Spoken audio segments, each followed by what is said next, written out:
Hey there, Rivermen fans. I'm Jason Ruff, along with Rivermen head coach John Trudel. It's time for another edition of Trudel's Take, presented by Premier Epoxy.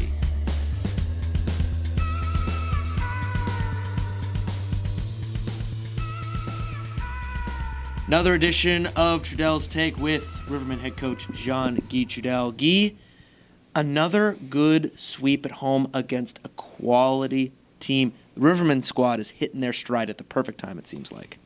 Yeah, I mean, we really happy, don't get me wrong, but at the same time, we also know we have a lot to clean up. We played very good away from the puck, but I feel like with the puck, we're getting ozone time, but I know with our horses, with our athletes, I think we can get even more offensively. Even that 2-1 game on Friday, I thought we had a lot of opportunities, but just weren't hungry enough around the net. So I always say it's great to sweep Birmingham. It's it's great to win, but we want to make sure we're hitting our stride when playoff starts here and get it hot at the right time. And don't get me wrong, we're playing well, but I do believe our team still have a notch or two to go. I think what's remarkable is the fact that not only is this team able to sweep the number one group in the SPHL, the Birmingham Bulls, but with how many guys they have out. 3 guys on injury, 3 guys at the time due to suspensions. The Rivermen were quite shorthanded, yet they're still able to take it to the league's top team.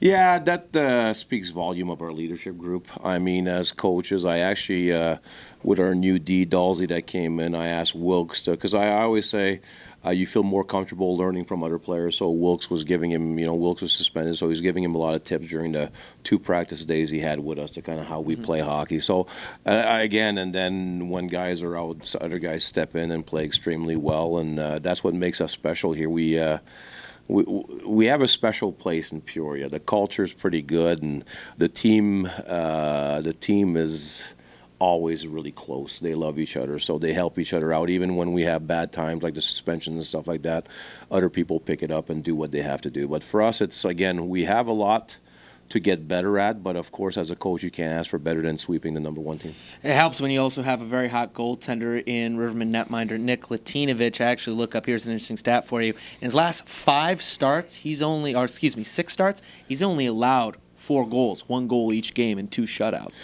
Yeah, goaltending is a team. I always say team defense is key, and I think Nick is, like I told you, the first 2 months of the year is hard for him to, when you're used to getting 35 shots a game and you fall to 15, 20 shots every game, you really have to focus on those moments. And I think he's also understanding now, working with Levy, where we're going to give those shots from, so he feels really confident.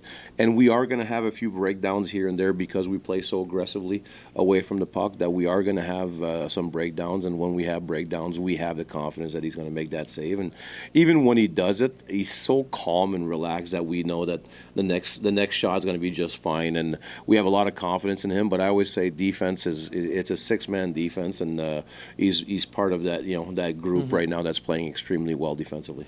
Talk about Dahl for a second. Rookie who comes in his first ever professional game, he's thrown in against the top team, and I thought he played well, very solid. Didn't really notice him, but for a defensive defenseman, you don't want to notice him. Yeah, exactly. He did what we had to do, and again, I always say trust takes a little bit. The first game we only gave him 10 minutes. Second game we gave him 15 and didn't make any mistakes, and that's what we're looking for a defensive defenseman, a big body. He's probably 6'3", 6'4", so in his D zone, he's, even though he's not the quickest of feet, he can close quick enough with his stick and lead with his stick and doing the right job. So for us, we're really happy. Like you said, a kid that comes out of college and, plays 15 minutes and you don't see him, that's usually a great sign here for a defensive guy. And I always say he's lucky he's playing. We only had 5D that game, but he's playing with 4D that's been here for a while, so they know what we're supposed to do, so he just follows suit. Does it say something, not just for rookies, but for other guys as well, does it say something that you enter a situation that maybe is a little overwhelming and you just say, you know what, I'm going to put my head down and just go for it and let the chips fall where they may? Yeah, and you do your research as a coach. We try to bring certain athletes in our mix. We want good people. So I was lucky enough for a whole fold that I used to coach again, and became a friend over the year and talked to me about the kid. And for me, it's always about how is he as a teammate, how is he coachable, and all those things. And he checked in every box. So we just brought him in, and we knew his weaknesses. But once you're smart enough to play the right way, understanding that we're keeping everything in front of us, and we pressure quite a bit, and he did exactly that. So you do your research, but at the same time, as a young player, you have to just come on, listen to the veterans, and just kind of follow suit of what we do every single day. What made Birmingham netminder Hayden Stewart such a challenging foe to go up against in net? He's big, he's athletic, he's got tons of confidence, and I heard also he's just a great human being, a great teammate. So I always say when you have a humble athletes usually are thankful for their situation. They work extremely hard, and people want to play hard in front of them. And when you have that, it's tough, especially against a 6'4". He's a big goalie, but he's not slow. He's really athletic side to side, and you have to beat him on perfect shots. Or we also knew that rebounds were going to be a key. That's against good goalies in the playoffs. The hard goals are what's going to make you win a cup. There's not going to be a lot of shots from the outside that are going to go in. And we decided to buy in our shot chart for the last game. I think we had 30 shots from inside the house, which is absolutely phenomenal. So the boys bought into understanding where we wanted to shoot from and how many bodies we wanted to follow suit at the net, and we did exactly that. So the first game, I thought it could have been another 5-6-1 game, but Stewie played phenomenal. Right. And then the second game, we finally got to him a little bit on the shorthanded goals. And I always say, when you got momentum, you got to keep pushing, and we pushed hard in that second period, and we got our 4 goals. I want to put a pin in that second game because I want to circle back really quickly to that first game. A great goaltenders duel in every sense of the word. I know talking to Eric Levine afterwards, he said, some people might like to watch the 5 or 6 goal games. He loved that 2-1 game. It's code figure for a former goaltender, right? Yeah, and as a coach, I did also, and just for the fact that I thought we controlled a lot of the puck possession time. And as a coach, even though it was a close game, I never felt nervous because I always say we don't look at wins. I know for fans, wins are important. But as a coach, you look at the process. And even if we would have lost that game, I felt like we played a phenomenal game. Our possession time was great. Our scoring chance, we didn't give a lot of scoring chances. So, and Nick came true when we did give the scoring chance, and he played extremely calm. His timing right now is phenomenal. Yeah. On every shot, his timing is great, and he understands with our team it's rare that we're going to give a rebound. So we got to stop the first puck, and he's dialed in. But like I said, I was so content with that 2-1 game, and we talked about all year. It's okay to win 2-1. As athletes, sometimes you want to score. That's your mindset, which I understand because I played the game. But it's okay to play great hockey, win 2-1. Their goalie played phenomenal. Our goalie made the saves that he had to, and that's fine. And that gave us momentum for the next game. And that's speaking on that next game. I think in terms of all the games the Rivermen have played so far this year, that is one of the top games that they've played. Not only in terms of the way they played, but the atmosphere, the environment, how it turned out, and how just the energy in the building, both from the opening puck drop on through to the final horn. The energy was immaculate. And that's where that's why I always encourage fans to come and be loud. That's where it started. Yeah. The atmosphere right from and we were down 1-0 after the first, and the atmosphere was still great. And that people don't realize that gives a big boost to the players, to the bench, to the way we coach.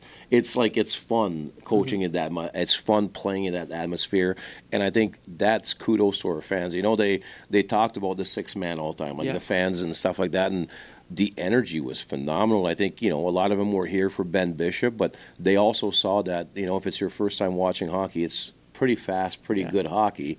And they brought us up, I think, in the second period. Once we scored, it was a real hockey game. It was loud. It was you could see they appreciated the back checks. They appreciated the physicality, the forecheck, the scoring chances, the puck possession. So for us, when you have knowledgeable fans that are into the game like that, it just brings the energy all the way to the bench. And then after that, the boys, did what they had to do. They used that energy in the right way. We stayed disciplined, yet we're really physical on the forecheck, and we did what we had to do. But I honestly starts with the atmosphere. That's why people don't realize, you bring 5,000 people in this building and loud and into the party, and it gives us a lot of energy on the bench, and it's fun. It was so much fun to coach because the boys played so well, but also the fans were so engaged. It was just a great night. 4,600 plus at Carver Arena on Saturday night. Obviously, Ben Bishop in attendance. That got people lining up starting at 3:30 in the afternoon. I mean, you might as well tailgate here at Carver Arena if you're going to line up that early. You're talking about an NHL All-Star that gave 3 years of his life for the Rivermen. Never complained. Great in the community. Just a great human being.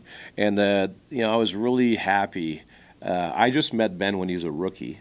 And I was a older vet here, and he came in and he was this 6'8", humble, just happy-go-lucky, wanted to be the best, but was just a great teammate. And to see him, 20 years later, that he hasn't changed. He's still that, just a great human being. He was, gracious enough to come downstairs twice to talk to the players, and just a great human being. And I think the crowd should want to have a line to see that guy, because he did a lot for Peoria, but also you have an NHL All-Star coming in the building. It's kind of nice to recognize. How was that? How was the reaction from the team when Ben Bishop came down to the locker room, and how did that help, if at all, during that game? I think it did. Before the game, he came at our first meeting and wished the guys good luck, and just having a presence. I always say, it's a little bit like when you play with guys that have presence, you feel a lot better. And I think Ben always had that his whole career, just because of his size. I was about to say, that's pretty easy for him to have a presence. Not just that, he's just he's a guy you want to you gravitate to, just with his energy and he's just a happy person. So I think that helped the boys out to start. But I think, honestly, the guys were pretty motivated before the game. You're playing, if you're playing a first place team and you're at home and you're not motivated, then you probably should with a good crowd. Probably should go to Menards, buy 2 hooks, and hang your skates off, because it's not going to work out for you in hockey if you're not motivated for those games. But having been here was great. The fans were phenomenal. So I think it was an electric night. It's one of those nights in the year that you say, okay, this was one of our electric nights in Peoria. That was a lot of fun to play, coach, be a part of. Well, if the night was electric, then that second period was lightning, to put it that way. 4 goals for the Peoria Rivermen in that second period, starting right on the power play, 38 seconds in to tie the game, boom. As soon as that goal went in, did you have a feeling, like you said, all right, now it's a hockey game, let's go? Yeah, because I was really nervous, because every time you get a power play after intermission, it's always ugly usually. Yeah. It's usually not dialed in, and man, we just ting, ting, ting, ting, and the puck was in the net. I was like, all right, the boys are good. And then I felt, even in the first period, I felt like even if we were down or tied after that first 30, 40 seconds, I was still I had so much confidence. You could feel the guys were flying, and the puck possession was great, and they were in a great state of mind. And then after that, our shorthanded, 2 goal, it was just phenomenal shorthanded killing penalties, and they had trouble entering the zone, and when they did, we got our chances against, and that's who we are. We call it the power kill for a reason. We want to make sure we put pressures on power plays every single time we get the puck, and we did that night. J.M. Pietrowski, the leading shorthanded goal scorer in the SPHL, with 1 shorthanded goal and 1 penalty shot goal when he was hauled down on a shorthanded breakaway. How has he developed into such a threat on special teams this year? Well, I think he's smart, and GM, it's when he's dialed in. When Jimmer's dialed in and focuses on only the team, when we take all the selfish tendencies that every human has, and he just focuses completely on the team, and we call playing like a grinder. When Jimmer plays like a grinder, he's one of the best in the league. When he tries to do too much, that's when he gets in trouble. And that game, you could see, was completely dialed in. His eyes were in it.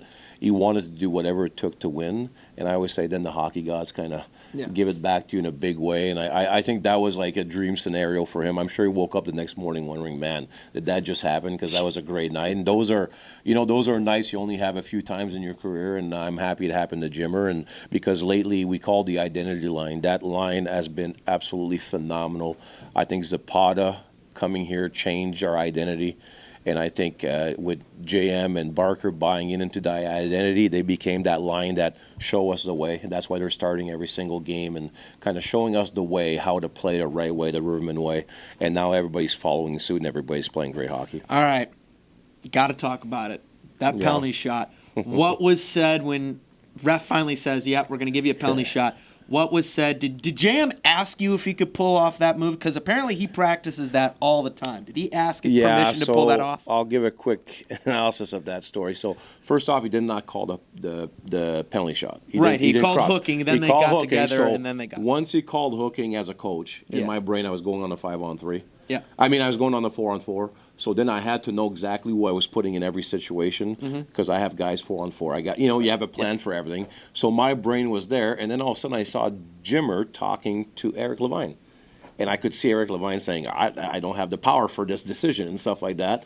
And then I looked and I saw the puck put in the middle. You know what I mean? Yeah. Because I was looking at the players like, okay, my 4-on-4, who's my units and stuff like that. So your brain's always thinking 4 or 5 plays in advance. And then when I saw the puck there, in my brain, within 2 seconds, everything made sense. And just the energy of the crowd, Ben Bishop night, big crowd. We're up 3-1. Even if we don't score that one, I don't really care. Yep. So everything was going through my mind in 2 seconds. And as soon as Jimmer's like, coach, because you don't want to embarrass the opponent. Right. But at the same time, honestly, Jimmer doesn't score on anything else but that move in practice. So he, when we do our shootout competition and stuff, he can't score on anything else but that move. He probably scores 70% of the time he does it in practice. So, and when he looked at me, he's like, Coach, can I do my move?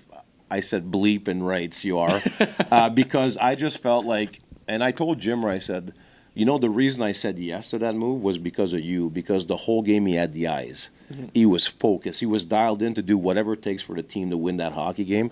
So to me, guys like that deserve rewards of, and in my brain, even if we don't score, we're still up 3-1. Right. We have all the momentum. We were fine. And I said, if he and I know it happened in 2 seconds, but in my brain was like, and if he scores, the crowd is going to absolutely love this. So I said, bleeping yes, let's rock and roll, let's do it. And he pulled it off, and not only did he pull it off, it was like right underneath the bar. Yeah. So it was phenomenal, and I think after that goal, they kind of completely lost momentum, and then the boys just kept going and going, and even in the third period, I was a little nervous because they can score, and it was still a 4-1 game, and the boys did not give. I think they only gave them like 4 shots, so. Only with the shots they had, they could only tie the game. So it was just an amazing third. But that second was electric. Probably the best hockey, energy, fun period that we had this year. Absolutely. Giving you the view from our view up in the press box, up in the cheap seats, obviously they're going to call Hook and everyone. Andrew Cohen is sitting like 2 seats down from me next to David Minion, sports writer for the Peoria Journal-Star, and he's pointing right to the center ice dot, yelling for a penalty shot. I'm like, yeah, I think I agree with him. And they were showing the replay. And I was like, yeah, had a good 1.5 feet, almost 2 steps, called down from behind. Officials get together. Then they overrule, go penalty shot. And then JM tries to go for this move. I'm thinking, because I've seen guys go wide and then try to throw on the brakes and try to put it back door and whatnot. Then he pulls off that move. And you're thinking to yourself, no way did he just pull that off as you're yelling the goal call. And you start getting so excited, you got to reel it right back in because so you don't want to go too crazy. But in the back of your mind, you're thinking, no way did I just witness that. And like you said, Geet, the whole place went ballistic, and Birmingham had no real pushback after that. No, after that it was over, and I tried to calm the boys too on the bench because after they were getting after it. I was like, okay, calm down, let's get back to, because as a coach, it's all about the win. It was great. The moment was great, but you're just thinking, okay, this team can score over there, so we might as well pull back the reins a little bit. And you like that as a coach, you'd rather pull back the reins and then kind of push them. But it was a great moment, and Jimmer was, like I said, the reason it was no way to embarrass, because the reason is Jimmer can't score on shootouts in practice except when he does that move. So, that gave us the best percentage chance of scoring, and I knew with the crowd and the energy he was going to make it spectacular if he scored, and he did. He pulled it off. There's a camera angle. It's on Facebook. I don't know if you've seen it. That's from right behind the bench. Some of the play reactions. Cahill's jumping up and down like he's a 5-year-old kid at Christmas. Jordan Ernst, cannot believe what he's just seen. He's in full surrender cobra mode, and everyone else is so crazy. Eric's hyped up. But you were I was happy. You were hyped. I was really happy when he came to the bench, because as a coach, your job also is to show them that you appreciate what they do and you love them and stuff like that. But to me, it was more Hageman's face, because he's a little bit like me, Hag. We're two old school guys, and all you could see his face what the. What just happened? And then I was like, yeah, that's cool. That's good for Jimmer, and I think his celebration was great too. I was thinking of Gladiator. Yes. Are you not entertained? That's what I was thinking the whole time, and just happy for him. It's a great moment. Scored 3 goals, great goal. But the most important thing is we had a big win against Birmingham and showed them how we play, and that You know, I always say in the playoffs is who plays the hardest the longest. Yeah. And we have a team that's playing hard for 60 minutes right now, so that's a big plus for us. This team has swept the first place Birmingham Bulls, the SPHL champion runner-ups last year. They swept the Roanoke Rail Yard Dogs, last year's President's Cup champion. They also swept at home the Fayetteville Marksmen, who at the time were in second place in 3 games. Do you think this team is letting people know that they're going to be a President's Cup contender come playoffs? I think, honestly, like, yes, you know, we like that people know, but I think it's every year people understand that Peoria has a chance, you know what I mean, to go far in the playoffs. But for us, it's more, like I said, it's more about trying to go as hard as we can, as long as we can. And right now we're putting together 60-minute efforts. We just got to keep being consistent on that, because if we are, then I know what I'm getting every game. Then you can expand the way we play. So So the consistency and continuing what we're doing is going to be a key, because then, like I said, then we can add rotations or we can do different things. But once you don't have that consistency and knowing exactly what your players are going to do game to game, it's very hard, because you're just trying to survive instead of pushing forwards and trying to find new things to do to have more success. Compared to 2 weeks ago, where are we at in terms of you getting that consistency out of this lineup night in and night out? Well, the last 9 games, I think we played 1 bad game. So that's pretty impressive. If you our last 8, we played 7, something like that. But if you look at the goals against, the only game that we didn't play well was in Evansville, and that was a little bit on me. We got there 30 minutes late, and I think the boys are still not dialed in on the road like we want. So that's going to be us the last 4 or 5 games a year where we play quite a bit on the road to adjust and do what we have to do on the road to play exactly the same way. But consistency has been really, really good. I'd say 7 or 8 last game we played really good hockey. Well, they're going to have to be consistent again as the Pensacola Ice Flyers come into town this Friday and Saturday night. Friday night's a youth jersey giveaway to the first 1,000 kids 12 years and under. And Saturday, one of my favorite nights of the year, Rivermen rebrand night, is the Peoria Penicillin. You've seen the jerseys. What do you think of them this year? I love them, and I love that, you know, I'm good friends with Corey Dolan. Yeah. So it's great that our friends at Prexshot are, you know, initiated that kind of, that night and making sure that they're all part of it. And he does a great job of supporting hockey in Peoria, Corey, not only for Rivermen but for a lot of things. So I'm happy that Prexshot will be represented well, and the jerseys are great. I love that color. I wish, you know, we had it for a year or 2 in Peoria in the old days. I love the Nashville Predator, color. I hope that at one point we can come back and have at least our 3rd jersey or something like that color, because it looks really good. It pops. It'd be interesting to have like a 3rd jersey be like that yellow. I love it. I absolutely love it. I always said the Nashville Predators color with the yellow like it pops. Yeah. Yeah, I mean, like, it's that perfect blend of yellow, and it pops. And like this color right yeah, up a here, little bit right? like that. Yeah, and it looks good. It pops. And I love it. I'm excited. You know, of course, I got a lot of friends with Corey coming in that game and stuff like that, so it's going to be fun. But I'm just excited we get to play another different team that we didn't play a lot this year.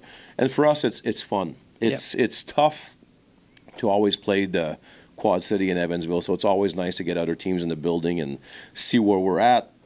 Those are teams there's a good chance we play against in the playoffs. So for us, it gives us a good opportunity to have a pre-scout on them and kind of, you know, do what we have to do the weeks before a playoffs to make sure that we're ready for the opponent we're facing in the playoffs. Friday and Saturday night, both games scheduled for 7:15 p.m. puck drop here at Carver Arena. Rivermen taking on the Ice Flyers as the push to the playoffs continues on. Guy, can't wait for this weekend. Thanks so much for your time. We'll talk to you then. Thanks, buddy. Love you, big cat. For Rivermen head coach Jean-Guy Trudel, I'm Jason Ruff. This has been another edition of Trudel's Take, presented by Premier Epoxy.